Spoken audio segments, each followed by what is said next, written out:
Ndiyathanda ukuthi ndimane ndisiza apha ndiziyobuza. What is the lesson that you learned about life? I need to get that one from you. Hey mchana, ubuza umbuzo alright. Ngexesha lerongo. Ufike ndisaxinene ingqondo. Kwenzekeni? Wathi ndifike ngexesha elirong. Usike wathi Ngisengxakini enkulu. Inkomo yami apha imelwe. Sukele ekseni oko impinambineka. Uvele nje imilenze emibini ayizali ayithini. Nazo ndiphazamisayo. Kwaye andifuna uyiluza la nkomo. uba bendine idea kwakwenziwane ngokuzalisa inkomo ngento ekunceda but andinako idea. Andazi uba ndingathini. Mna into endivuyela kufika kwakho. Khakungena apha elalini. Nokuqale phaa kumqathi namanye amadoda wabonayo nabafana ke banoba nalo ulwazi. Ukunibuzele nje ngoba ingxaki njengalena incedwa kanjani. Mhlawumbe icebo nolifumana. Tule game ndiyawina. Ndiyawina bafethu. Khapha le. Ndiyawina la Derek. Siyafo fethu. Isibhaqisi 8 lapha. 8. Yeah, 8. Siyaphuma no 8.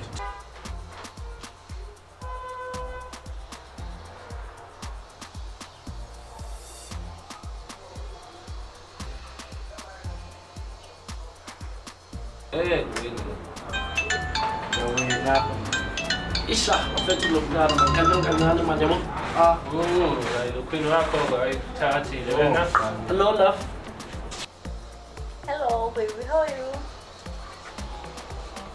Ndishaphi nam? Yazi I'm bored apparently. Hey, mntanami lami uyakhumbula manje. Ya ngicela ungivizithele. Yo siyithetha mntanami. Ngicela ngiphathele i-chicken, I'm craving for it. Jonga ngizakuphathela mani i-chicken. Avele ukuthengele ephilayo mntanami uzixelele. Akunamathatha mntanami ndiyeza ngungu. Okay ke. Ndizokulindela yakho. Ndiyakuthanda nami sithando sami. Shosho.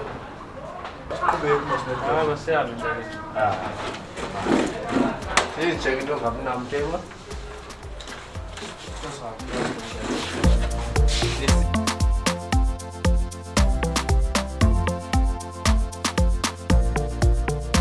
Tata kalulu andiqondi uba ndisafuna siqhubeleke, andiqondi uba iyasebenza le relationship yethu. Ndicinga uba kwanele. Uthini? Ngoba kutheni? Unibizwa wasohlala apha unibizela uba uzondixelela loo nto kwenzeke ntoni? Andazi. Bona nje andisabuva obabushushu bobukho bakho. Asisenaso esaspark. La vibe biqhela ba khona ayisavakali. Hayi ngumhlobo. Tenzeni intoni endiyenzileyo kuwe? Xa sendithetha inyani tata, andisakuvuyeli nje kuba nawe. Ndisakuenjoy nje kwakhona. Hayi ndiyaku-understand. Ndiyaku-understand tata kalulu. Le character uyiyo mos, le ndlela oyiyo. Andisakwazi ke umelana nayo le ndlela oyiyo. Kaloku thina abantu bazi-females sithanda amadoda anothando, anobubele, ube ne-vibe, ube mnandi, ukundikitaze njengomntana. Wena indlela oyiyo nje stiff, awukho flex. Ngifuna umuntu oflexible mna. Senje uba ndizifilishe uba ngamanye amaxesha mani ngathi ndihleli nomntana wami, uyayibona. La nto sasiyiyo ngela xesha siqala udibana awuseyiyo tu. Hayi andisakwazi uyimela tu tata kalulu. Digaqe. Mna yindoda yomXhosa. Thina kwaXhosa zikhona into esingakwazi ukuzenza nesingamelaniyo nazo. Uyabona lento ungithixelela yona yemiphatho ubusenza yonke lo ntela yona. Thina ngokwaXhosa sinayo lonkomo. Sizele sinabantwana. Uthando lwethu masilijule abantwaneni bethu. Sithanda abantwana bethu. Singabe sijongene thina ngohlobo olibeka ngalo. Andikuvuphe isiphi. Ikhona indoda onayo mhlawumbi ke? Uba ibe ndimndodwa osoloko actor wena ungenzi. Fanele uba nawe uyancedisa. yona into ezabonakalisa ke ubuhle bele relationship yethu.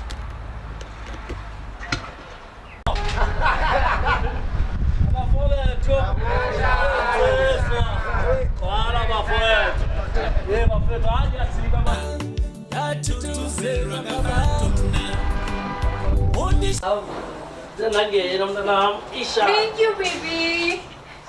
Ngikuphathele nona ukuyifuna yazi. Nkosi manze ndiphekile sekusele yona kuphela mandibeka amanzi ke. Sho ke lapha hlale phansi. Alright. Ya. Dala manje ukhumbula mfundisi nokhe namathita pha. Ndikhumbula namhlanje yes. Bashiye bethetha ba uyabazi kulwana ngokuthetha. Yo.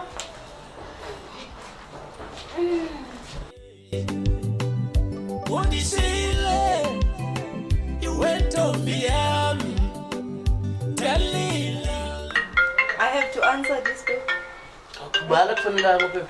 Hayi, Daniel nje ikhole important ndifuna ndibombele phandle. Yes. Isha yakubona into zakho ke.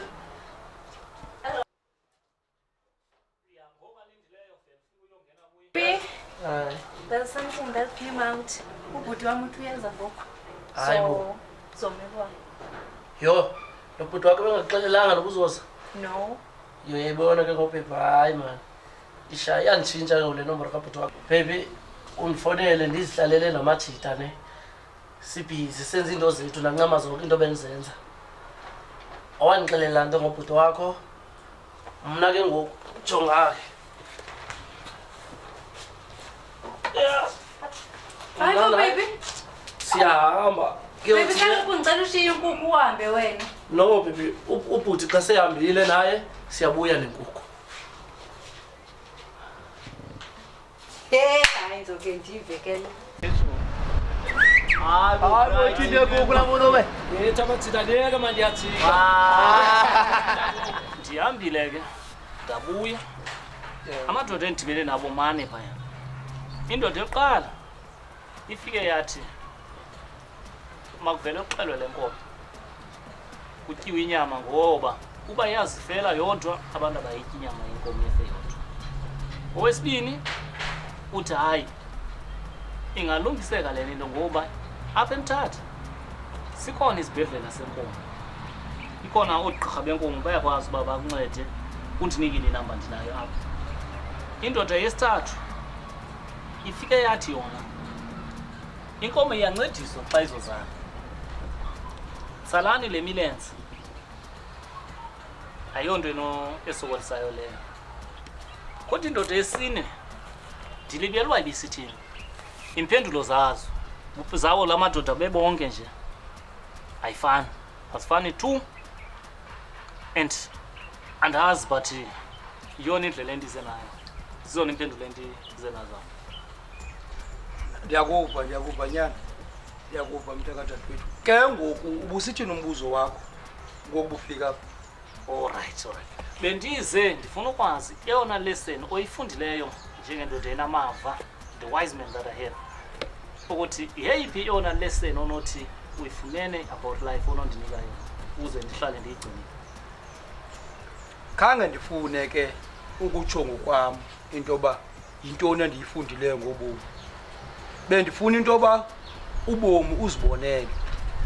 Intoba into inganye apha ebomini senzeka. Kodwa impendulo zayo zahlukahlukene. Ubomi funeka ujonge intoba buze ngeyiphi indlela kuwe. Lo meko ujongene nayo uyilungise ngohlobo oluthile. Hayi ngohlobo olunye. Ngamanye amazwi ke ndifuna ukuthi kuwe izinto ezenzeka apha ebomini zenzeka sikhona sizijongile kodwa indlela zokuzisombulula ayikhona. That's why they call you the wise man. I think that's a lesson I will keep today. Kude kube mna phakathi. Ndiyabulela. Nkosi.